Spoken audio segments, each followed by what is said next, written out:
for me, I think over the years, like I said, um, I've become very good at, um, kind of reading social cues and whatnot, and maybe switching things up.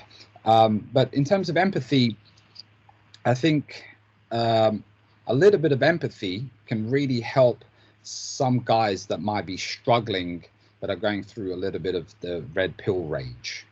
So what ends up happening, guys, discover the red pill, and then the kind of inevitable consequence of that is that they start feeling a little bit resentful or angry towards women, right? Which is not, it's not a good thing, obviously. I don't think they should be angry at women. If they're going to be, ideally they shouldn't be angry at all, but if they are going to be resentful and angry, they should really just be angry at the people that have perpetuated certain lies about women. It's not really women themselves. It's like the media, kind of like glossing over some of the darker side of women. For me, like it's a little bit like getting angry at a hungry lion that's attacked a human. Like it's kind of stupid to get angry, because that's their nature, right? So being aware of the nature and just kind of accepting it, and loving all those different parts of it, and just being accepting of it. Robert Greene, he I watched one of his like short little clips recently, and he was saying, imagine you're walking down the street and you hit your toe on a rock, right? Yeah, you hurt your toe. Would it even make sense to get angry at the rock? Not really, just a rock, right? So he said you could extend that further. In a way, it's kind of useful to just treat people like rocks. They are the way they are. Just accept it and deal with it, work around it, and so I found that over the years, when I first kind of discovered the red pill, I actually went through some of that went through that resentful period. But over the years, what's actually helped me to overcome that is literally empathy. Like, I think what I don't, I think what the red pill would really benefit from is at times just kind of mentioning some of the beautiful things about women, some of their wonderful qualities. It's just a little bit too focused on just the negatives of women. Like, nothing's really said about the negatives of men. Like, there's a lot of fucking idiot, arsehole, nasty men out there as well, right? As well as women. For me, it's a people thing. Like, there's just good people, there's bad people. Same thing like with women. There's some really dangerous toxic types, and there's some really sweet women. I know that, over the years I've dated many wonderful women. So kind of if that was pointed out, and also like pointing out the fact that most women have their own struggles. Like, if you're a hot woman, maybe from 18 to 25, you might have it easy, but very soon after that, like, they start losing their looks, they start aging, and they're no longer getting the attention they used to. So it's a very short window of kind of opportunity that women have, right? And it kind of vanishes super quickly, whereas us men, we can keep working on ourselves. I'm 37 and I'm doing really well in terms of my life, my dating life, and so forth. So in some way, what I'm trying to say is this: like, the red pill makes men feel too much like victims, right? I really do not feel like a victim at all.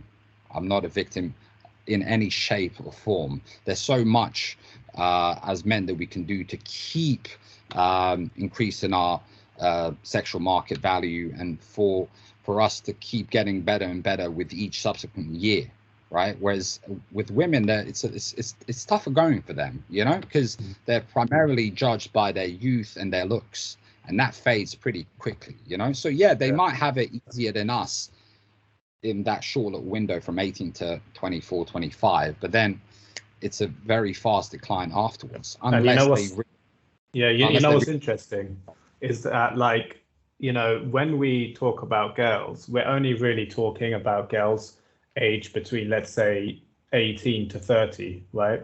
That's all we ever focus on, as you know, within the entire kind of dating community, or you know, whenever you speak about women, it's always about, you know, women between the ages of like 18 to 30, but and maybe let's say 18 to 35, but beyond that point, it's almost like they're forgotten about. Whereas us guys, once we're like 35 plus, we're more or less at our peak at that point. So actually, you know, we in some cases, yeah, we actually have it.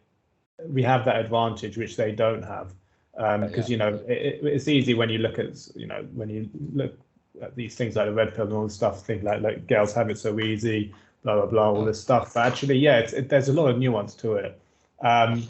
And yeah, I think the key thing with the red pill stuff is like I think it is important for guys to be aware of it, but not be too overly emotionally consumed by it to the point where you do become resentful or bitter, and then that kind of gets that gets projected across in your interactions, or in many cases there are no interactions happening because you've given up, or you think it's not even worth bothering with in the first place. I mean, there's so many guys like that.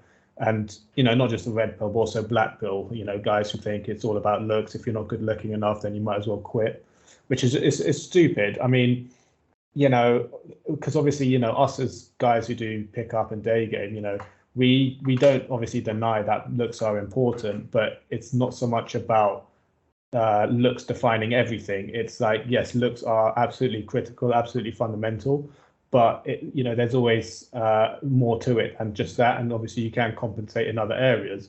But you know, let's say for example, you know, a guy's like a 5 out of 10 on the look scale.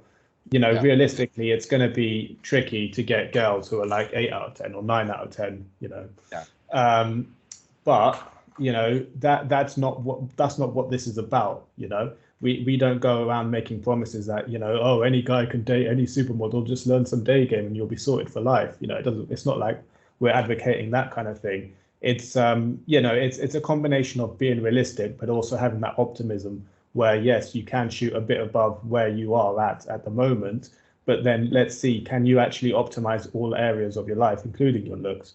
That's just one aspect. And then just try the best you can. That's what it's about. You know? Yeah, absolutely. Because thing is, as a guy, you're judged on so many other things, not just your looks, right? So I'm glad to say that most of the girls I've dated have always been hotter than myself, which is fine because I don't really put too much emphasis on my physical looks.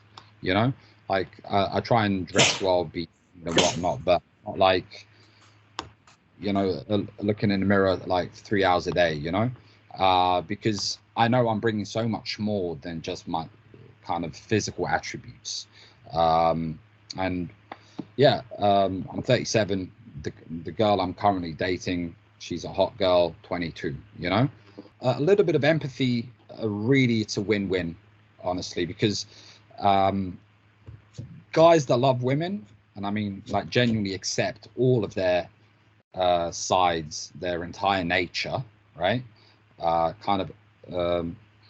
not for a single second am I saying that you should be ignorant, you know, of certain red pill truths. I'm not denying any of them. All I'm saying is kind of learn all of that stuff, and maybe you might have to go through that resentful, angry period for for a short while. I think maybe you have to go through that, but then really know that you can come out onto the other side, and where you feel kind of like zen about it. It's like, yeah, cool. I understand, but I'm going to accept it, work with it, and then also realize that Are we perfect? No, like we also have plenty of faults, you know. Again, that's not really pointed out enough by the red pill community, you know. It's too much the kind of just blaming women constantly and highlighting their negatives, and you know, and kind of victimizing men. Not helpful at all. It just leads to more depression, more resentment, more bitterness. So yeah, guys that do well with women are the ones that actually love women, basically. Exactly. Yeah. You know. So they come to terms with certain truths, but they don't kind of look at it in such a negative light. They use that information and then they make the best out of that situation. So like, you know, I think in most guys' cases, especially the more optimistic guys, maybe guys that are watching this or guys that are doing day game or want to get into it. For me, I guess from my perspective, like one of the biggest kind of shocks was that for me, finding out that actually men peak at around, let's say, roughly age mid-30s, you know, that for me was perhaps the biggest revelation, because I remember when I was like 24-ish, I that was roughly when I had like my first proper girlfriend at that point, and I was thinking to myself, fuck, I'm so old now, can't believe it's taken me this long to get a first proper girlfriend. And like, you know, I say, oh shit, I'm running out of time, fuck, you know.